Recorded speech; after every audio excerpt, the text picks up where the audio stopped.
एगो छोटा सा बिरहा जौने बिरहा का शीर्षक बा दौलत के दरिंदे ये हत्यारा बेटा।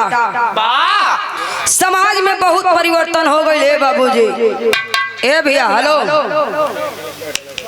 पैदल निकला तो लोगन सही फरियौला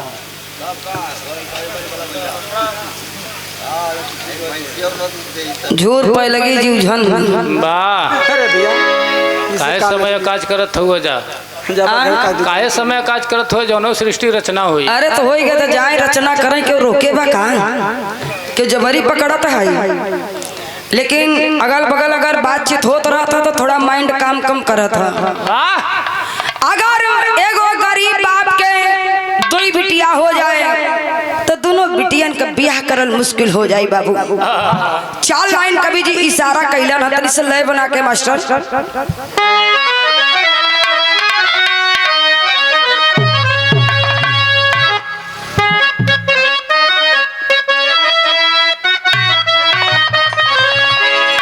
अगर फूल गुलशन का कातिल बनेगा तो कैसे खिलेगा चमन ये गुलिस्तान। अगर शाही सिंधु को पी जाएगी तो टूट जाएगा दुनिया का सारा ये रिश्ता। अगर मानो मानवता को खा जाएगी तो बुझेगा शम्मा जग में अंधकार होगा। अगर मानो मानवता का दुश्मनी बनेगा अगर मानो मानवता का दुश्मनी जोखन कलम से मरहूम होगा।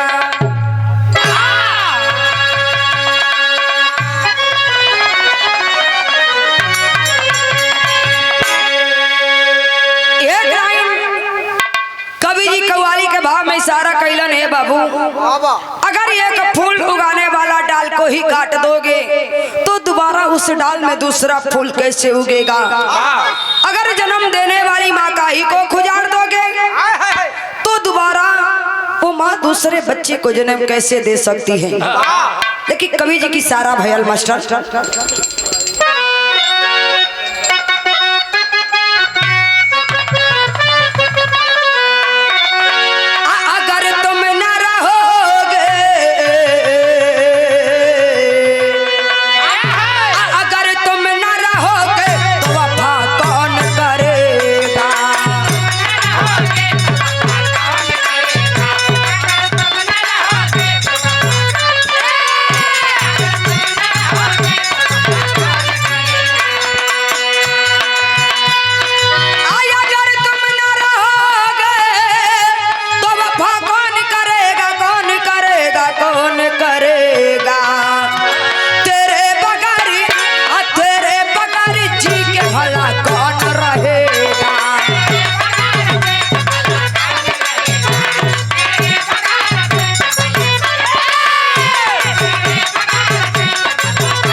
कौन रहेगा।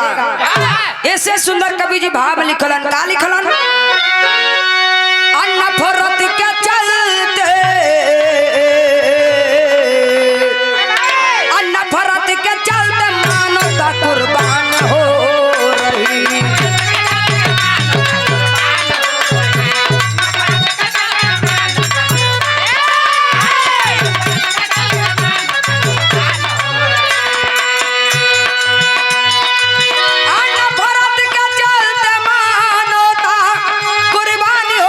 कुर्बानी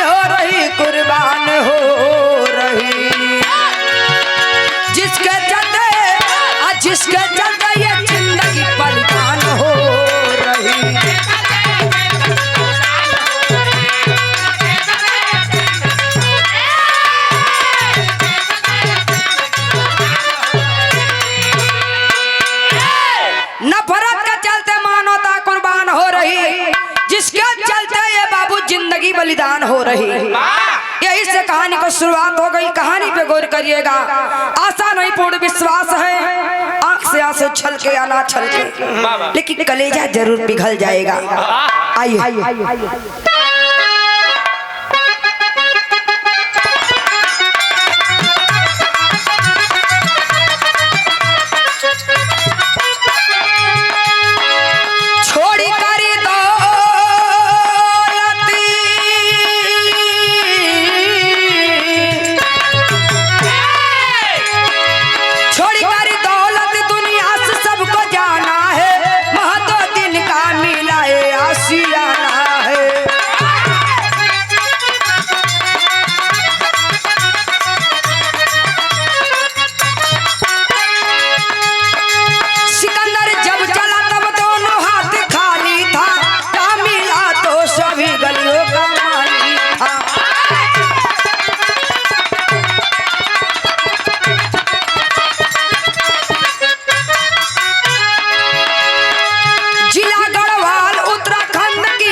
कहानियां समझ ली।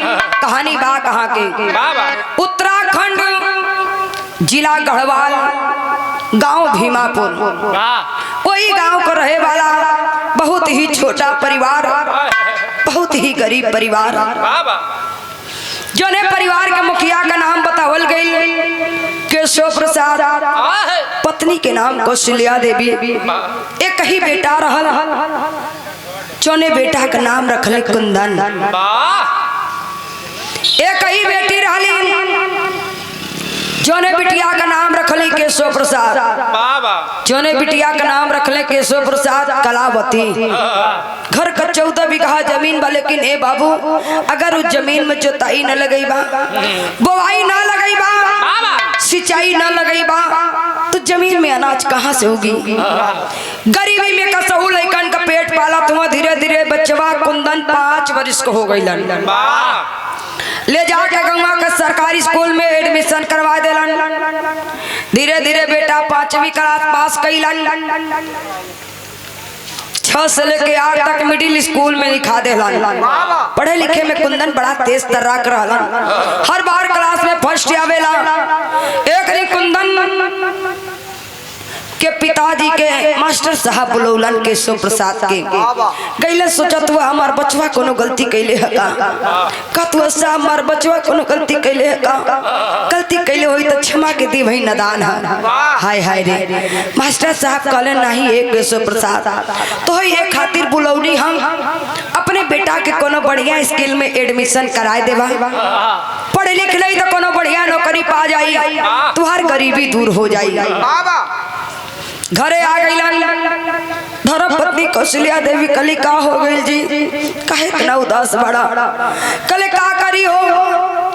जा बेटा के तरह बढ़िया पढ़ावे लिखाए के चाहिए, काहे के ठिकाना नहीं के। मास्टर साहब कहले कि बेटवा के यदि बढ़िया स्कूल में पढ़ाए देबा, कोनो नौकरी पा जाई, तुहार लोगों के गरीबी दूर हो जाई।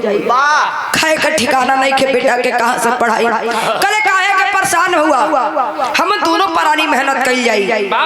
गईलन गंगा के प्रधान जी के लगे कुछ रुपया उधार ले लेलन, बेटा के ले जाके देहरादून एडमिशन कराए देलन। कले के यही जरिया खूब मन लगा के पढ़ाई करी हम, गाँव में मत आई। अब गाँव में आके माई बाबू करत का यहाँ एगो गीत लगल मास्टर।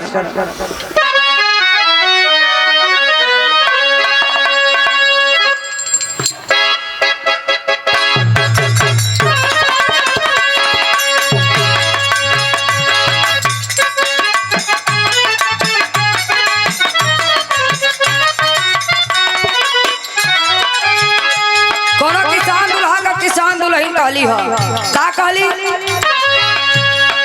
नई झूलानी के छैया बलम दुपहरिया बिताई ना हो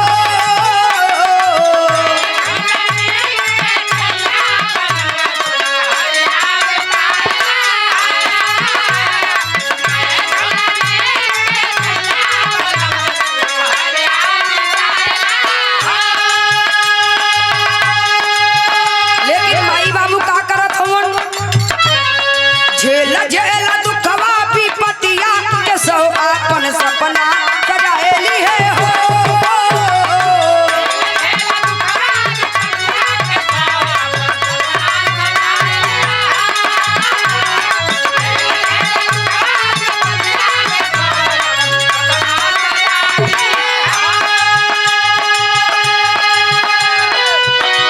करत रहले भट्टा पे मुंशी गिरी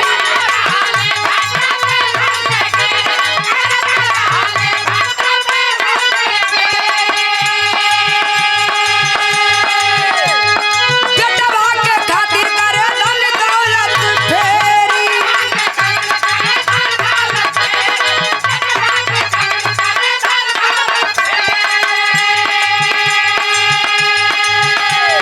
शिक्षा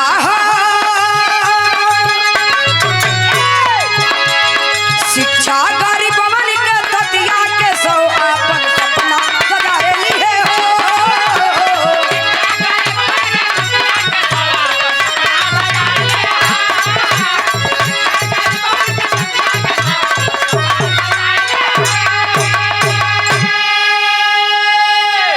और ये बहुत ही सम्मानित आप अशोक यादव भैया जी कौन जगह से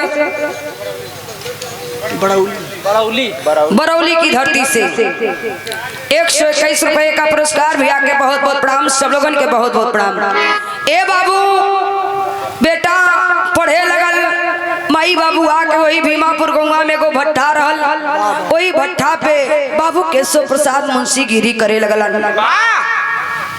माई वही भट्ठा पे ईटा पाथे का काम करे लगली जवन कुछ पैसा मिले थोड़ा बहुत परिवार के खर्चा रख के ना तो सारा पैसा बेटा के भेज दे धीरे धीरे बेटा का पढ़ाई पूरा हो गया स्कूल से ही नौकरी में सिलेक्ट हो गई बाबू के फोनवा कहलन कि ए बाबू नौकरी में तो सिलेक्ट हो गई बिना घूस ले साहब नौकरिया ना दिए हो ए भैया तेरे साइड हो जा ट्रक बताओ सोचा तुमन गरीबी में बाबू कले काहे परेशान बड़े बेटा हम बानी ना हम व्यवस्था का कले आई सोचला कि प्रधान जी मदद कर दी हम लेकिन ए बाबू प्रधान जी जवाब दे देलन जब प्रधान जी जवाब दे देलन 14 बीघा जमीन बा वही में से 1 बीघा जमीन बेच देलन जमीन बेच के पैसा बेटा के भेजलन बेटा के नौकरी मिलल इंजीनियर के नौकरी मिलल आज गरीब परिवार खुश हो गया बाबू केशव प्रसाद गौवा में घूम घूम के मिठाई बांटत हुवन बड़ा खुश हुआ दोनों प्राणी बड़ा खुश हुआ लेकिन उन्हें का पता उनकर कुछ खुशी केवल कुछ ही पल के धीरे धीरे बेटा दफ्तर आवे जाए लगलन एक दिन सुबह ही दफ्तर खाती निकलन रास्तवा में एगो लड़की से भेंट हो गया जो न लड़की का नाम बतावल गया करिश्मा दोनों में नैनाचार हो गया धीरे धीरे दोनों में प्यार हो गया जब दोनों में प्यार हो गया तो जाके मंदिर में दोनों ब्याह कर लेलन माई बाबू अंगूरी दिन गिनत हुआ 1 साल 2 साल 3 साल 4 साल ए बाबू 5 साल गुजर गयल एक कहू मेरी बेटा फोन करके हाल समाचार ना लेलस माई बाबू सोचत हुआ कि लगा तब पैसा इकट्ठा करे तब दे का हाय हाय रे बाबू का फिक्रिया तब न बढ़ल जब वो छोटके बिटिया कलावती से आन हो गई शादी के योग हो गई तब बाबू का फिक्र बढ़े स्टार्ट हो गया तो गीत बदल गए मास्टर बहुत ही सम्मानित आप संजय यादव समाज सेवक रावर्सगंज से समाजवादी पार्टी 101 रुपए का पुरस्कार बहुत बहुत प्रणाम सब लोगों के बहुत बहुत प्रणाम गीत बदल गए मास्टर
प्रसाद बड़ा परेशान हुआ, जहाँ भी जात हुआ बिटिया के शादी खोजे बड़ा दहेज के मांगबा, वही गरीबी में सोचत हुआ। बिटिया से यान भैली बढ़ल परेशानी,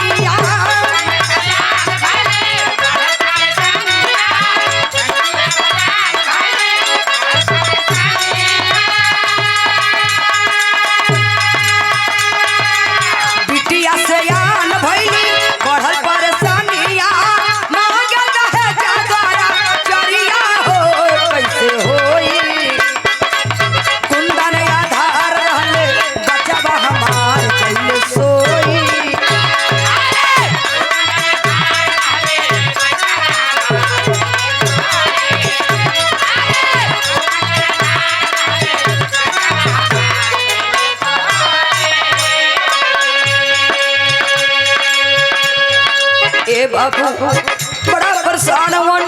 सुबरई मोड़े पे हाथ के बैठल वन, बगल के एगो काका रहल जैसे केशव प्रसाद से बड़ा जमीन, पूछत हुआ का हो गई ले केशव प्रसाद, काहे माथा पे हाथ रख के बैठल हुआ। कल का बताइए काका, जहाँ भी जाइला बिटिया का शादी खोजे ज्यादा से ज्यादा दहेज के मांगबा, लगत है गरीबी में बिटिया का बियाह ना होई का।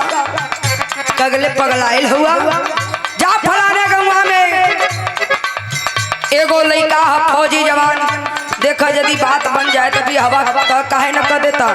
गैलन बातचीत आगे बढ़ल, कही दिहल दादी तय फौजी जवान से,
बाबू गैलन भीमापुर गौवा में, गैलन थोड़ी दूर पे एगो गांव रहल, वही गांव में एगो लड़का रहल जकर नाम बतावल गई फौजी जवान कन्हैया लाल।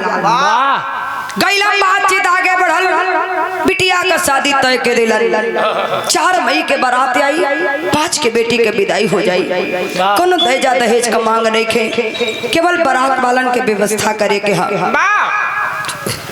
घरे आ गई, बड़ा खुश हुआ। धर्म पत्नी कौशल्या देवी कली का हो गई जी, बड़ा खुश नजर आवत हुआ। कले काहे ना खुश रही हो, आज अपने बेटी आवा कभी आवा तो न के आई है, दोनों परानी लगले हंसे। थोड़ी देर में धर्म पत्नी कौशल्या देवी लगली रोवे, कले के काहे कर रोवत अड़ू हो, कले के काहे न रोए जी, 5 वर्ष हो गया, 5 वर्ष हो गया, एक मेरी बेटा का चेहरा ना देखली, एक मेरी बेटा की आवाज ना सुनली। ए जी जाई ना, एक मेरी बेटा का के पुनवा के कोदी हो सकेला के छुट्टी लेके सदिया में चलावे। हाय हाय रे कहल जाला बाबू, माई के जियरा गाई पुतवा के जियरा कसाई, पोत का पोत हो जाली पर माता को माता ना होली बाबू। गैलन धर्म पत्नी कौशल्या देवी के कहले अनुसार बेटा के फोनवा लगा के कहे, बेटा ए बेटा कुंदन कैसे बाड़े ला, कैसे बाड़े हमर जिगर के टुकड़ा। उधर से आवाज आती है, क्या हुआ, क्यों फोन किए हो। बाबू कहे कि ये बेटा तोर पगली बहनिया के सदिया तक कदली लाल 4 मई के बारात आई 5 के विदाई हो जाई हो सकी ते कहा तो 2 दिन के छुट्टियां लेके चल है लाल। ए बेटा एगो बात तोरा से और कहल चाहली हिम्मत ये नहीं खे हो बड़ा हिम्मत जुटौलन बाबू कल की ए बेटा जब सदिया में आवे लई है लाल कुछ रुपया रख ले होई कुछ रुपया रख ले होई तो ले ले आई है बेटा नहीं जाता है इसका कोनो मांगने के लिए सदिया के में कामे आई। हाय हाय रे जवाब दे देता है बेटा नहीं आने के लिए टाइम है नहीं आप लोगों को 1 भी रुपया देने के लिए है मैं शादी में भी नहीं आऊंगा अपनी बेटी की शादी कर देना।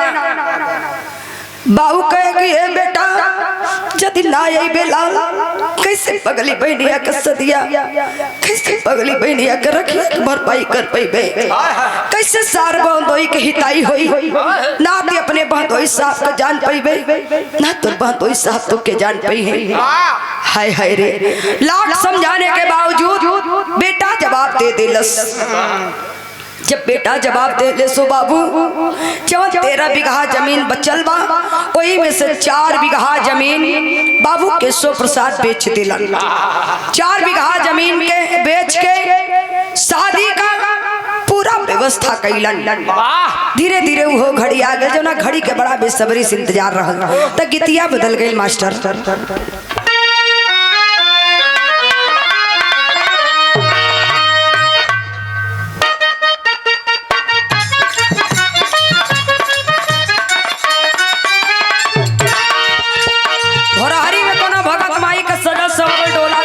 कहले सा निबिए गडरिया गडोलिया बनल बानी में के पतइए ओहा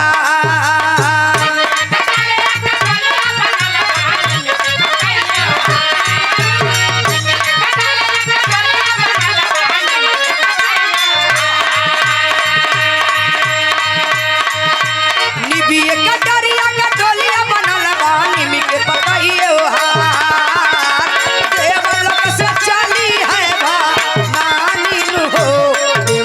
बनी गईले कहा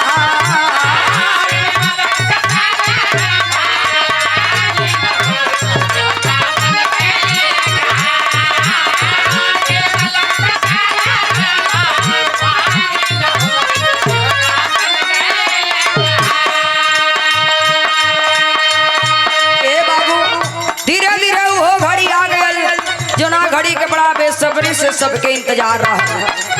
मौके के बाद कवि जी लिखल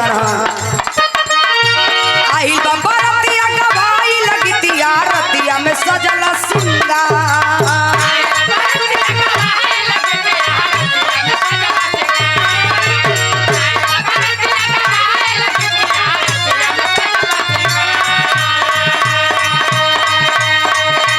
आई बरतिया गवाई लगतिया रतिया में सजल सिंगार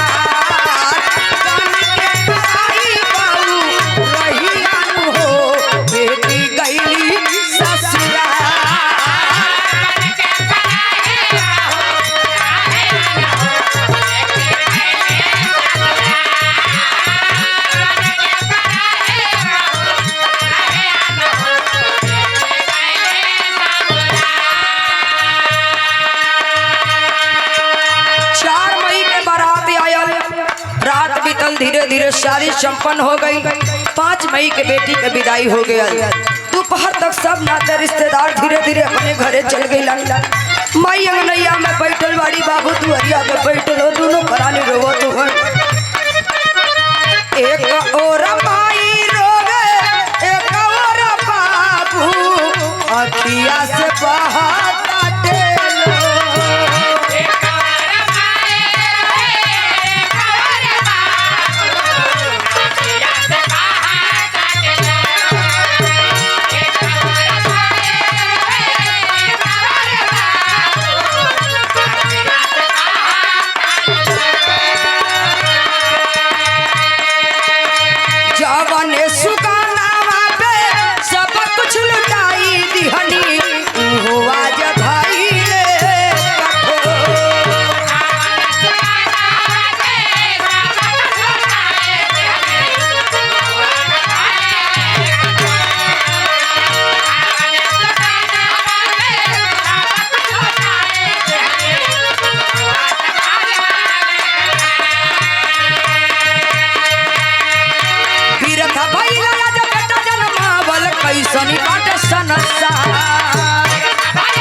बाबू माई अंगनैया में बैठल बाड़ी, बाबू दुवरिया पे बैठल हवन, दोनों प्राणी पपक पपक कर रोवत हवन। छोटे बेटा को पर सारी जिंदगी का कमाई ने चावर कर देली, आज इतना पराया बना गया, इतना पराया बना गई। बारे बेटा एक बार माई बाबू बहन के याद ना आयल, जेकर ऊपर सारी जिंदगी का कमाई ने छावर कर देली, आज बेटा ऐसा भुला गया। यदि जानत होती इतना निर्दयी निकलबे तो के जन्म ना देती, आ जन्म दे दिल रली ना बेटा तो के जन्म ते मुआ देती लाल। हाय हाय रे यूपी 64 बीटी 29 से ड्राइवर यूपी 64 बीटी 29-30 बीटी 29-30 के ड्राइवर आप अशोक यादव। भैया जी 51 रुपए का पुरस्कार, बहुत बहुत प्रणाम, सब लोगों के बहुत बहुत प्रणाम। लेकिन बताया जाता है उस शादी में उस कुंदन लड़के का साला जिसका नाम बताया गया शंभू, वो भी शादी में शामिल हुआ था। फोन लगाता है साला शंभू शकुनी बन के फोन पर कुंदन को फोड़ दिया, भर दिया घोर नफरत का दिल में, माँ बाप का रिश्ता तोड़ दिया। नहीं मिलेगी गजबर जमीन जिसमें है पूरा अधिकार तेरा, लिखने वाले है बेटी को नहीं रहेगा आधार तेरा। फोन लगाता है, फोन पे बताने लगता है, ये नहीं बताता 1 बीघा जमीन बेच के पैसा तुमको दिए थे, ये बताता है जो 14 बीघा जमीन थी उसमें से 5 बीघा जमीन बेच के बेटी की शादी कर दिए। जो जमीन जो मकान बचा है उसको भी अपनी बेटी को लिखने वाले हैं। यहाँ से तुम्हें 1 फूटी कौड़ी भी नहीं मिलेगी। माँ बाप के प्रति दिल में नफरत भर देता है। मई के महीना से समय आ गया, रक्षाबंधन 3 दिन रह गए बाबू। एक दिन कुंदन लड़का टिकट करा के पहुंचल वही भीमापुर गौवा में, दौड़ के दरवाजा खटखटौलस, माई दरवाजा के खुले जही लाल के देखली, हाय हाय रे करेजा से लगा के प्यार दुलार लुटावे लगे कि आई हो बेटा, इतना दिन कहाँ रहला लाल, तो हे देखे खातिर मराक तरस गइल रहल, तुहार आवाज सुने खातिर मर कान तरस गइल रहल, इतना दिन कहाँ रहला लाल, हाय हाय रे। माई तक करेजा से लगा के प्यार दुलार लुटावे लगे, बाहरे बेटा बेटा का कैलस। धीरे धीरे जे इस शाम का समय भयल, बेटा कैलस का विदेशिया के भाव में कहना बा।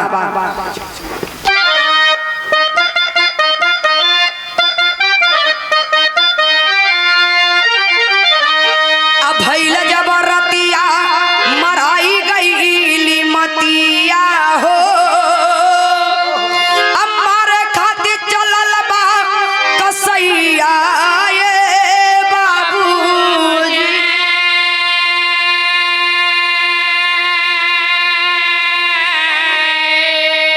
जिंदगी भर काम कैला अब पुरान भैला हो, अलैला विटामिन वाली सुइया बाबूजी।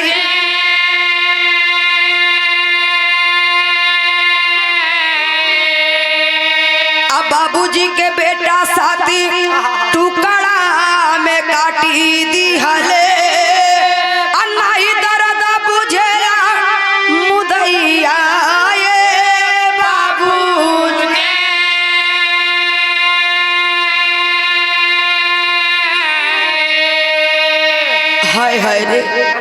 यही शाम का समय भयल, कुछ रुपया दे के एगो डॉक्टर के अपने तरफ मिला ले बा, बाबू के सुन्न वाली सुई लगवा दे ले, यही पूरा शरीर सुन्न हो गया, यही पूरा शरीर सुन्न हो गया।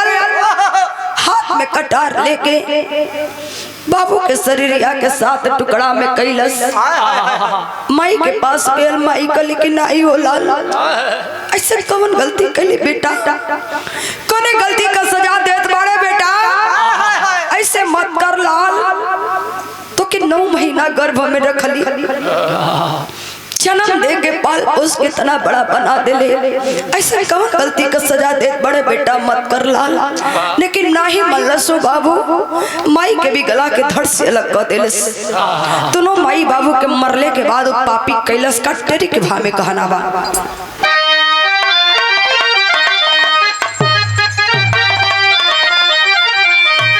आज जमन के जब चबाई फूलवा, आज जमन के जब चबाई फूलवा, तब बगिया बिपिन बहार बिरंग तब होई जाई, हा होई जाई, हा होई जाई। बगिया बिपिन बहार बिरंग तब होई जाई, चमन के जब चबाई फूलवा। दोनों माई बाबू के मार के लसिया के घर के अंदर छोड़ के बाहर से दरवाजा लॉक कैलाश पापी फरार हो गया। तब कवि जी की आल्हा के भाव में लिखे के पड़ल है।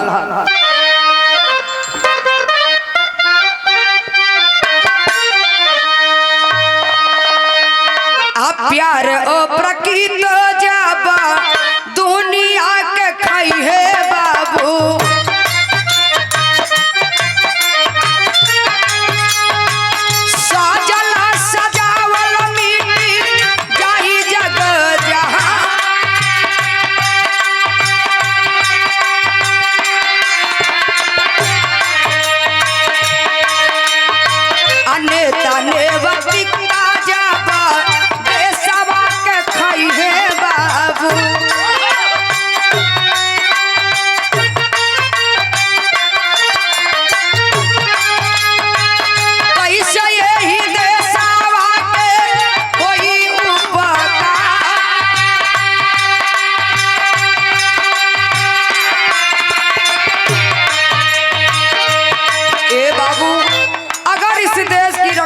करने वाला नेता ही इस देश को खाने लगेगा, जो कि मेरा भारत देश सोने का चिरई कहा जाता है, एकदम अंदर से खोखला हो जाएगा। इतना ही नहीं,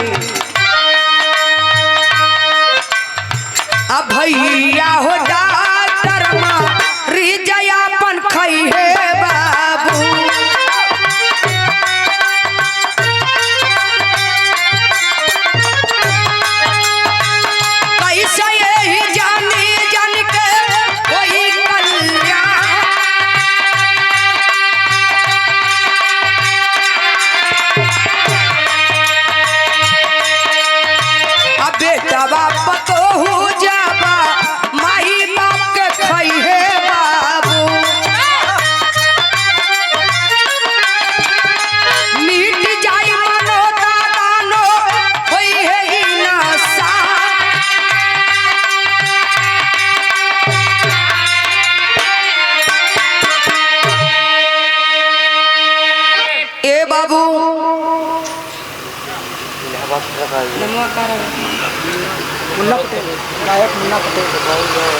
बहुत ही सम्मानित कलाकार मुन्ना पटेल सोनभद्र की धरती से सुंदर पंखुड़ियों में गुना हुआ पुष्पहार 100 रुपए का पुरस्कार देकर सम्मानित किए। बहुत बहुत प्रणाम, सब लोगों के बहुत बहुत प्रणाम। ए बाबू, अगर एक मरीज का इलाज करने वाला डॉक्टर ही मरीज को खाने लगेगा, कैसे कोई एक डॉक्टर पे भरोसा करेगा? क्या कभी एक डॉक्टर पे भरोसा करके डॉक्टर के पास इलाज कराने के लिए जाएंगे? अगर एगो बेटवा बतोहू माई बाबू के काट खाए लगी, हम केकरा पे भरोसा कइल जाई बाबू? यदि बेटवा बतोहू पे भरोसा नहीं खे तो दूसरा कोई पे बाहर वाले पे का भरोसा हुई? इधर रक्षाबंधन 2 दिन रह गई बा, बहिनिया कलावती सोचली कि जब से मई के महीना से माई बाबू विदाई कैलन, एक बार हाल समाचार जाने नहीं औलन, कहे ना घरे चल के माई बाबू के लेके चल के भैया के देहरादून राखी बांध के आई, माई बाबू के छोड़ के चली आई। हाय हाय रे, जही मायके में पहुंचली, बाहर से दरवाजा लाग, नजर पड़ती है दरवाजा के नीचे, आवाज हो जाती है, डर जाती है, घबरा जाती है। तब भैया का कवि जी के आखिरी प्रमाण में लिखे के पड़ल,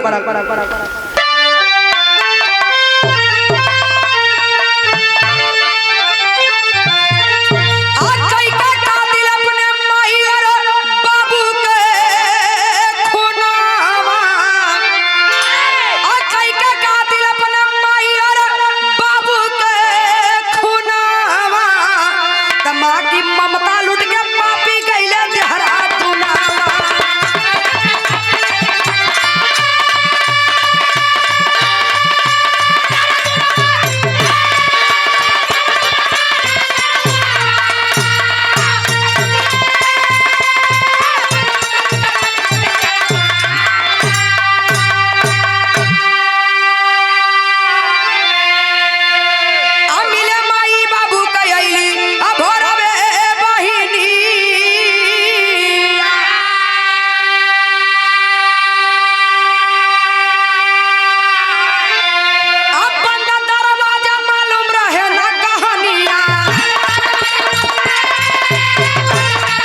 हाय हाय रे, यही नजर पड़ती है दरवाजे के नीचे, घबरा जाती है, डर जाती है, दौड़ के जाती है, गांव के प्रधान जी को बुलाती है। प्रधान जी आए, फोन करते हैं, दरोगा साहब आ गए। यही दरवाजा खोलल गयल बाबू, यही दरवाजा खोलल गयल। दोनों माई बाबू कलसिया के देख के छतिया पीट पीट के बेटिया रोवे कि आयो बाबू हमें के करे सहारा करके गईला बाबू, आई हो माई हमें के करे सहारा करके गईलो, ऐसा कवन गलती कैले रहली इतना बेगाना बना के चल गईला सब। बिटिया छतिया पीट पीट कर रोवे, लेकिन ए बाबू यही पूरे घर की तलाशी ली जाती है। वो डॉक्टर जो बाबूजी को सुनने वाली सुई लगाया था, उस डॉक्टर का पर्स मिलता है। पर्स के आधार पे वो डॉक्टर पकड़ा गया, डॉक्टर के आधार पे वो कुंदन लड़का पकड़ा गया। दोनों के 20-20 साल का जेल हो गया। इधर बहनिया छटपटाई को रोवे, दोनों माई बाबू एक ही साथ भगवान के प्यारा हो गई। एगो भाई रहल जोने के 20 साल का जेल हो गई। बाहरे धन दौलत, बाहरे रुपया, बाहरे संसार, बाहरे रुपया का मोह माया, जब झलक दुनिया में हुआ हाई माया, हाई माया। चाहे जितना रुपया कमा लेबा कमे रही, कभो पूरा ना होखे वाला, ना ही कभो भयल बा पूरा, ना ही कभो हुई। थोड़ा सा रुपया पैसा धन दौलत खातिर बाबू परिवार का मोल इंसान भुला जाता। हम कई लाख रुपया हाथ का मैल होला, एक बार आई जाई, मेहनत करवा फिर आई। लेकिन ए बाबू अगर परिवार का कोनो सदस्य चल जाई, माई बाबू ई दुनिया से चल जाई है, दोबारा कब देखे के नसीब ना होई बाबू।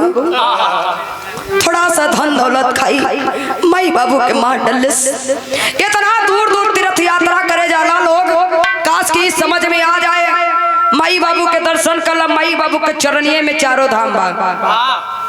मुँहले के बाद कहीं जाते माई बाबू का पिंडा पार कहाँ गया, जाई माई बाबू का गया बनारस पहुंचा दे, जना उनका आत्मा एकदम सुखी शांति से रहे।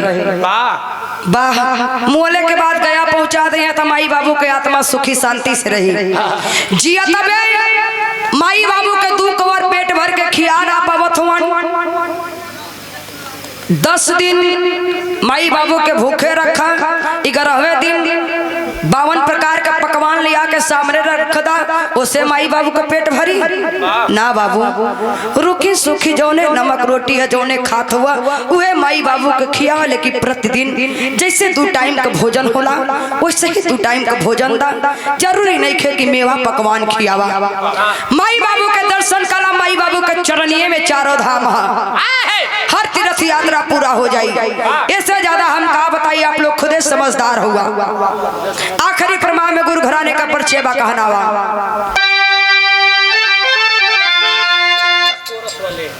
जगदीश बहुत ही सुंदर कोरस मास्टर जगदीश कोरस वाले 51 रुपए का पुरस्कार भी आके बहुत बहुत प्रणाम, सबगन के बहुत बहुत प्रणाम कहना बा। तुझे वो सुख नंदन हे महा की ममता या नमो,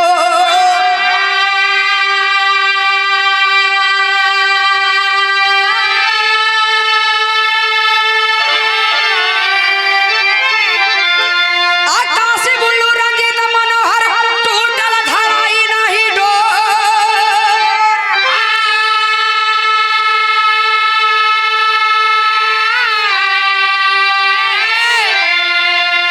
आज चमन के जब चबाई पपिया, आज चमन के जब चबाई फूलवा, तब प्रीति जोखन कवि के रक्षक शारद माई हो। चमन के जब चबाई फूलवा,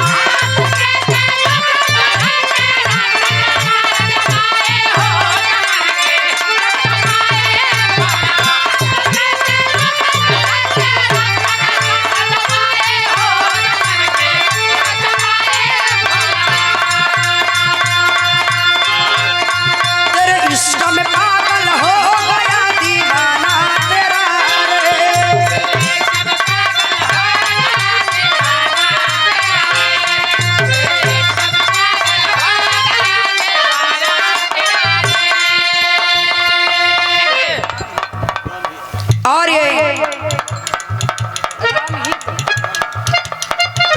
राम हित बाबूजी दाना भूजे वाला 21 रुपए का पुरस्कार, बहुत बहुत प्रणाम। तेरे इश्क में पागल हो गया दीवाना तेरा रे।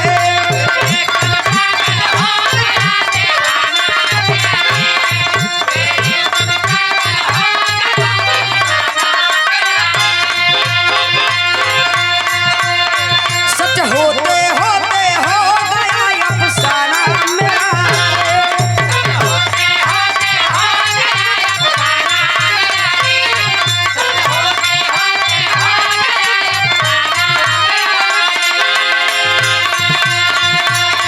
तेरे इश्क में पागल हो गया दीवाना तेरा रे।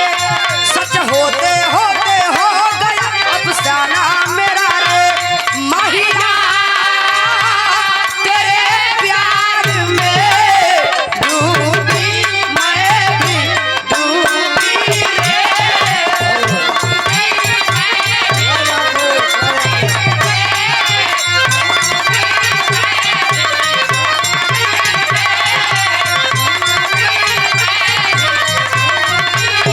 डूबी मैं भी डूबी रे।